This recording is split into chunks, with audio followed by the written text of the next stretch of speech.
Mesdames, Messieurs, bonjour et bienvenue sur notre chaîne YouTube. L'information vous place au sommet du monde. Alors si vous êtes nouveau, abonnez-vous et activez aussi la cloche de notification pour ne plus rien manquer. On commence. Dans un communiqué, l'état-major général des armées, EMGA, du Burkina rapportait dans la matinée de ce samedi 21 mai 2022 que le détachement militaire de Bourzanga, province du BAM, région du centre-nord, a riposté à une attaque contre sa base.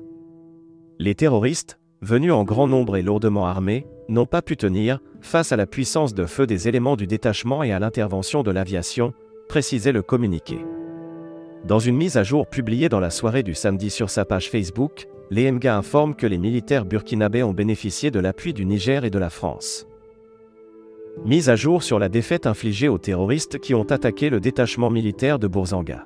Les opérations de sécurisation se sont poursuivies toute la journée du samedi 21 mai 2022 suite à l'attaque terroriste qui a visé le détachement militaire de Bourzanga.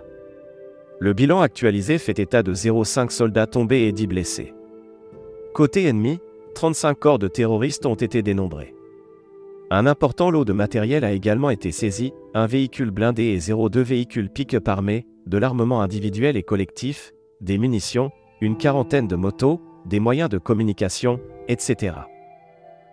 En rappel, cette riposte a été possible grâce au courage et à l'engagement des militaires du détachement qui ont combattu jusqu'à l'arrivée de l'appui air. En effet, l'intervention de l'hélicoptère Mi-24 de l'armée de l'air du Burkina Faso, ainsi qu'une patrouille de chasse Mirage 2000 de la force Barkhane, qui a décollé de Niamey, ont permis l'interception de certains éléments qui tentaient de s'échapper. Les opérations de ratissage et de sécurisation ont été soutenues par l'engagement d'un avion ISR Cessna nigérien et le transfert des blessés opérés conjointement par les moyens aériens de l'armée de l'air et de la TF Sabre. À l'issue des opérations de ratissage, l'unité s'est réorganisée et les hommes sont plus que jamais déterminés à poursuivre la mission dans la vision définie par le chef suprême des armées. Source: État-major général des armées du Burkina.